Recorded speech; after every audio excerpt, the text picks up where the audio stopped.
If you want to know where those stimulus dollars are having an impact, you might want to look up. Any small planes you spot could be bound for one of the hundreds of tiny airports that scored a lot of taxpayer money. Cheryl Atkinson follows the money.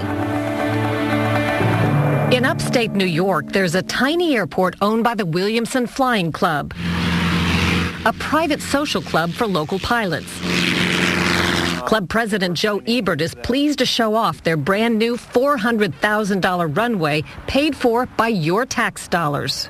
So this is all new? This is all new from here. It's part of $1 billion in stimulus money handed out to 300 airports around the nation. We were looking for projects that airports in areas around the country desperately needed to be done for safety and security concerns. Yet some of the projects hardly seem urgent, and the nonprofit journalism group ProPublica says taxpayers might be surprised to find that airports they'd never heard of in communities they won't ever visit are getting some of the maximum stimulus grants.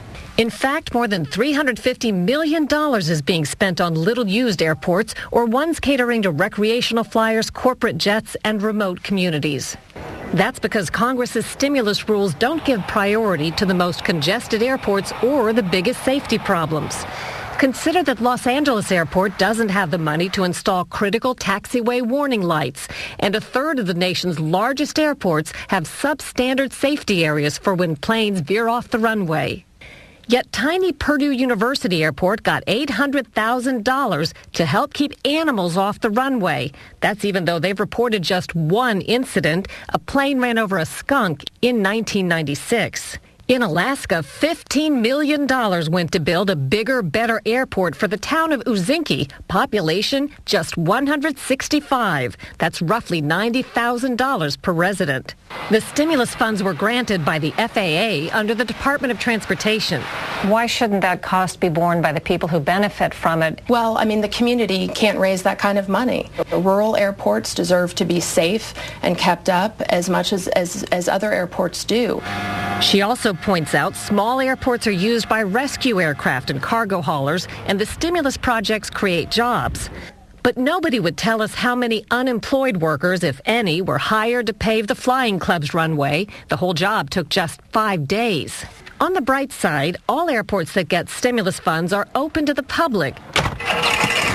So if you ever feel like flying to a little airport, there's one in upstate New York that's happy to spread out the welcome mat on their brand new runway. Cheryl Atkinson, CBS News, Sodus, New York. We have a story tonight about a community that has been left high and dry, literally dry. There are not many people in this Mississippi community, but we were surprised to learn that in 2009 there are still Americans unable to get something almost all of us take for granted: clean running water. Here's Steve Osunsami. In Sunflower County, Mississippi, in the hot and humid Mississippi Delta, time has stood still for 40 residents in this small community. They have no clean running water.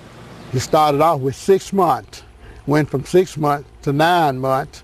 And now it's been 6 years since the well dried up, since the county said it would help, since their congressman and every other elected official started giving them the runaround. What they said is that the community is not large enough to bring water.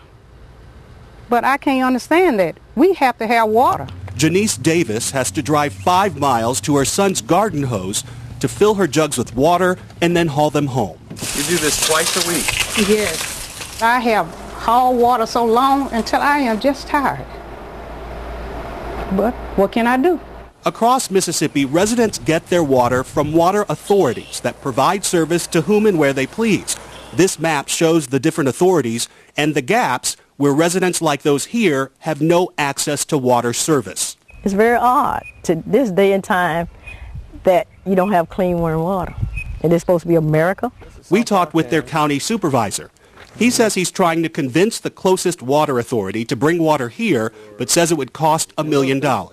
I'm just telling you that Sunflower County does not have enough money in their budget to do this necessary work. We got wireless internet. Some of us just don't have running water. Someone from the county or something brought this out. And said, here's your water. Yeah, just like we were some horses out here. The residents have now taken their case to the USDA, hoping the federal government will come through. In a statement, the U.S. Department of Agriculture said the residents should find an existing water association that will agree to expand. That hasn't happened. It may be because we all are just poor black.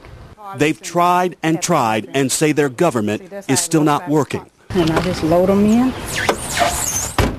and take off again. Steve Osunsami, ABC News in the Mississippi Delta.